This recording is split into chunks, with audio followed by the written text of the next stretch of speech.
All right, everybody, welcome back to another episode of Word with Ty Brownlow. I am your host, Ty Brownlow, and remember, no one is worthless, no story is worthless. And today, ladies and gentlemen, I have a very special guest for you, all the way from Toronto, Canada, Miss Leslie Ann Coles. How are you? I'm very well. How are you? I am great. I am great. Now, you are here. Now, let me just tell you a little bit about Miss Leslie Ann Coles, okay? She's a writer, director, filmmaker.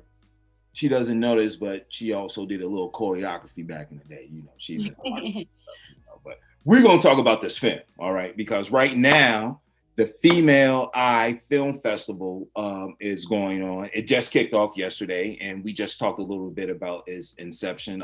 There was the Maverick Award you were speaking of. Mm-hmm. And I'm sorry, Meg, can you talk a little bit more about that and the recipient and their contributions? Certainly. So we kicked off last night in partnership with Encore Plus, or Encore Plus, as they say in Montreal. Okay. And we did a Maverick tribute to Patricia Rozema, who is a notable Canadian woman director and who launched her career with her debut feature film, I've Heard the Mermaid Singing, and it was very much a breakthrough film. And we gave her a Maverick Award, and we had an intimate conversation with her about her work and what's changed and so on. And Dr. Carol Whiteman from Women in the Director's Chair facilitated that interview. So that's how we launched.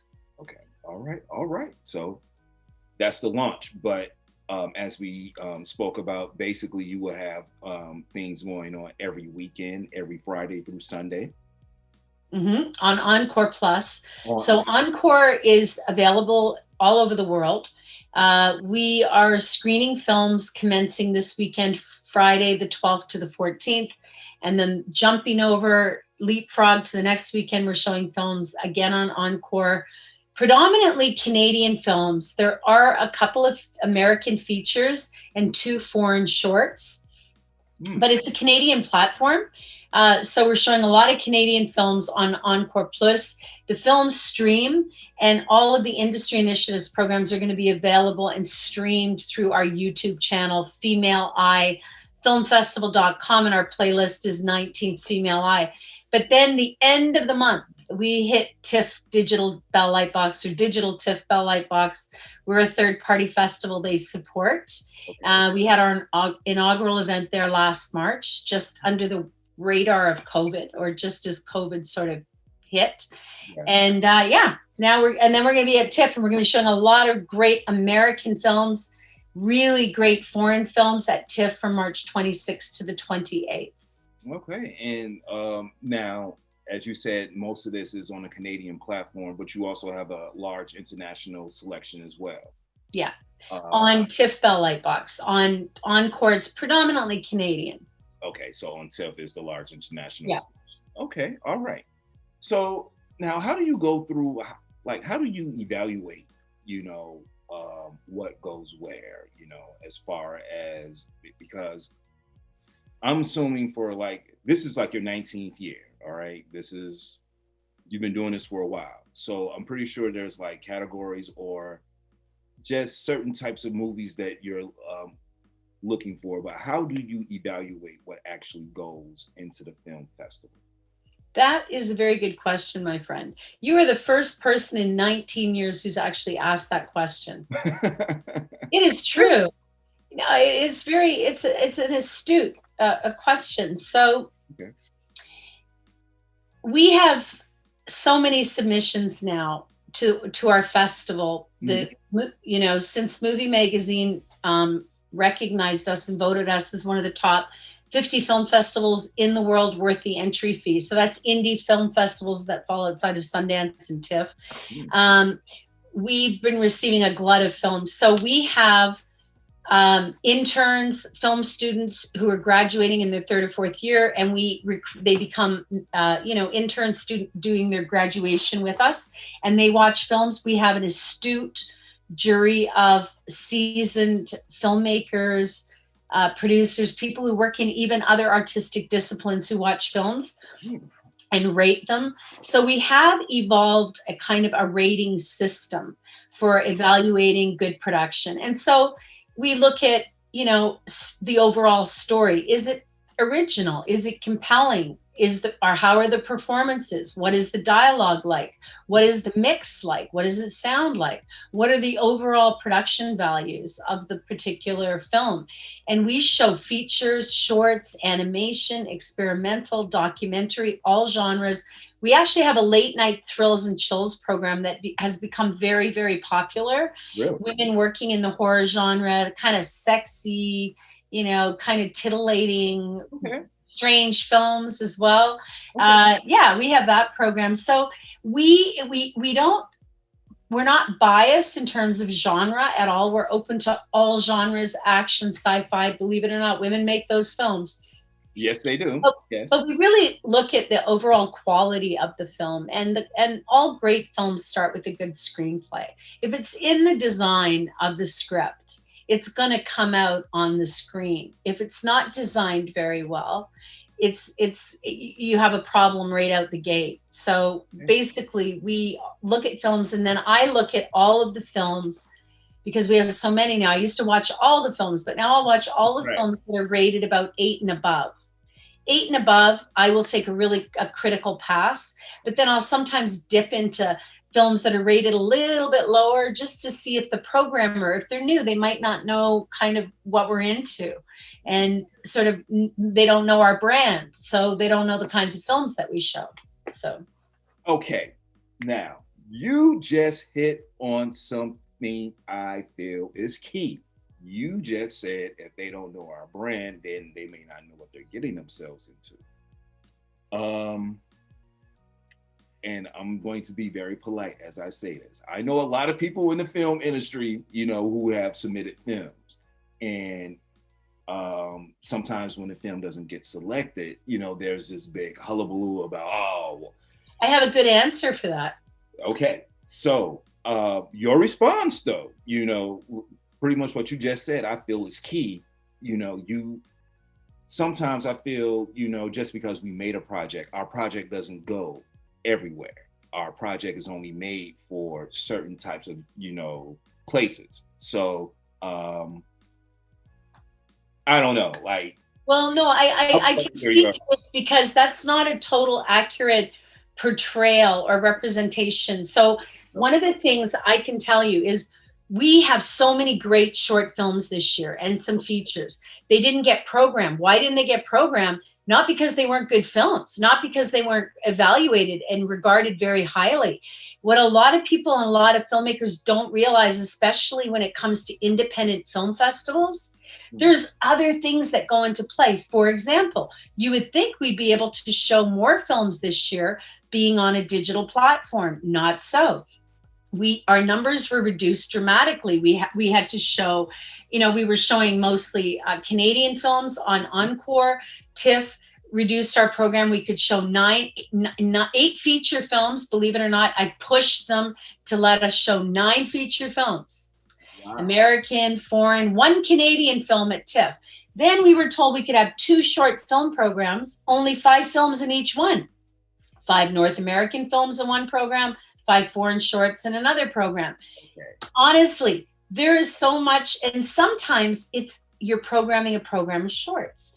And there's some great shorts, but they don't fit within the context of that program. It's like when you're curating a 2-hour program of short films, it's like walking into an art gallery or listening to an album.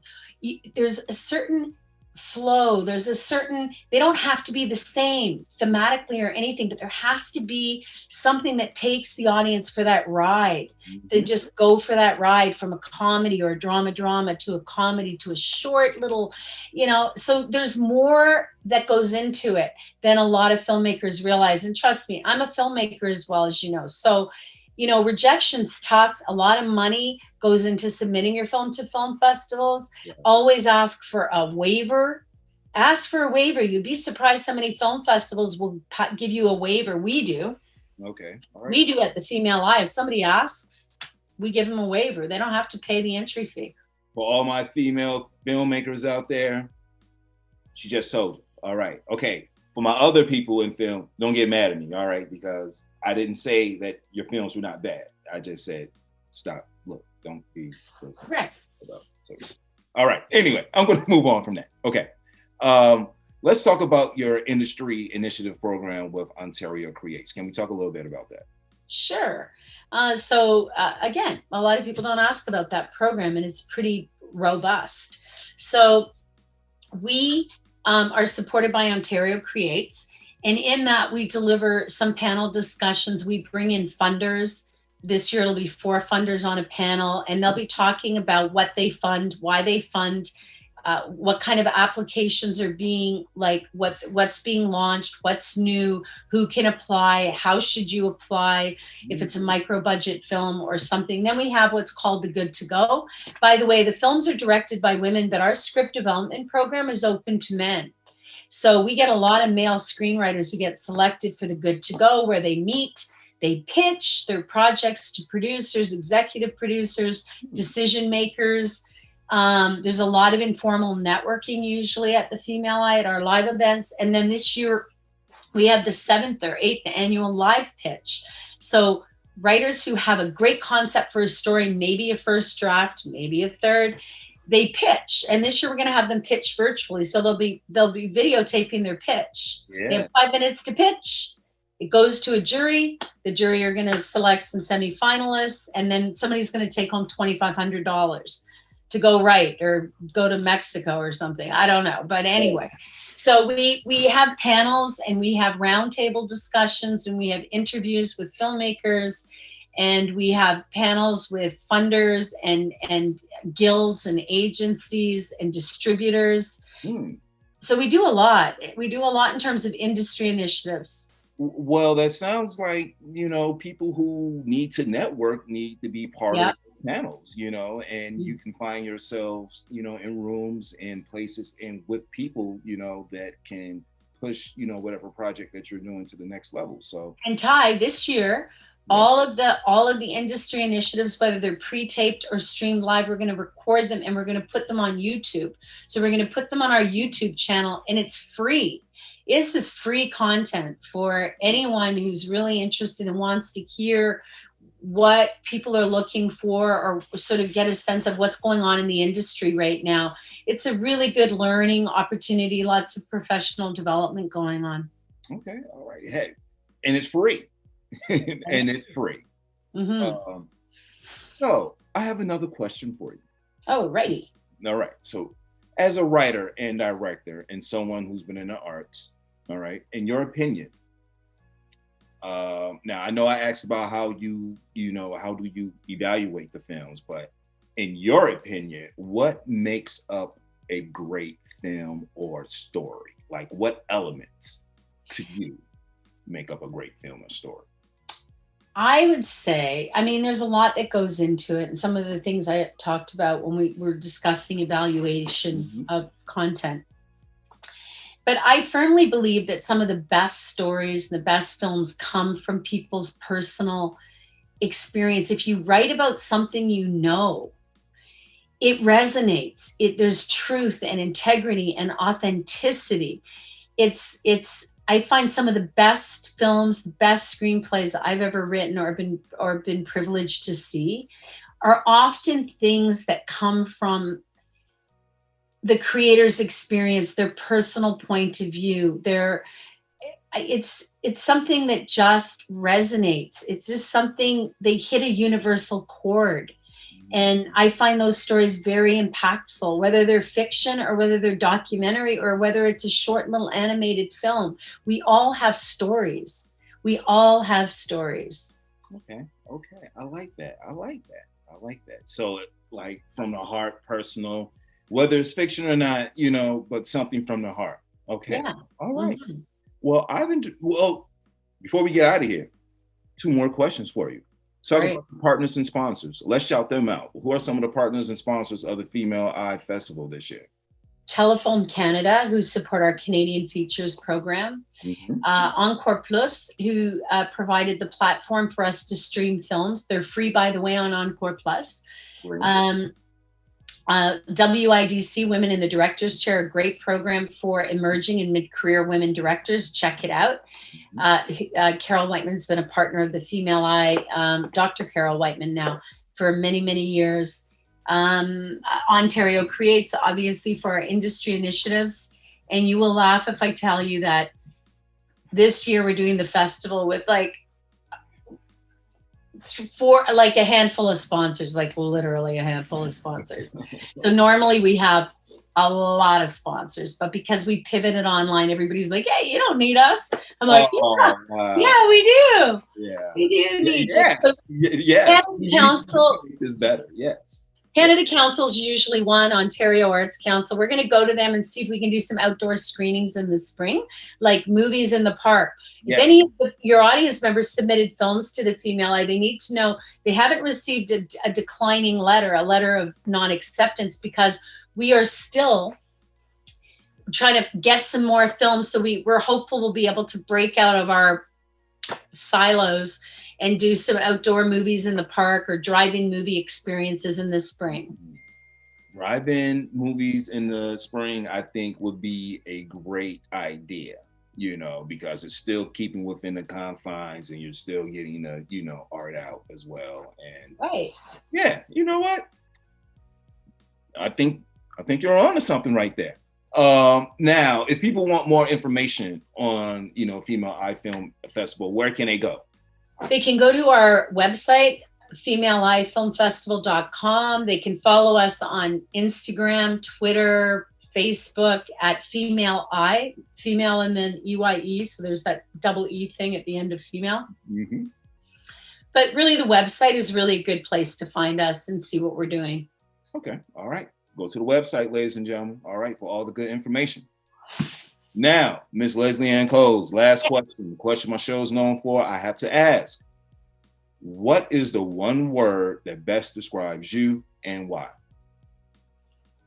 I would say there's two words that came to mind, but tenacious. I'm tenacious. I'm fierce. When I make a decision, I want to move forward with something. I'll make it happen. Okay. All right. No, you know what? You have that real calm demeanor, but you really are about the business. So yes, 19 years, she's really about business. Okay. So, yes, I would say tenacious fits that. Okay. All right. Well, I thank you for being a guest. I thank you, for giving us information. Ladies and gentlemen, ladies, free, guys, Ontario Creates initiative programs.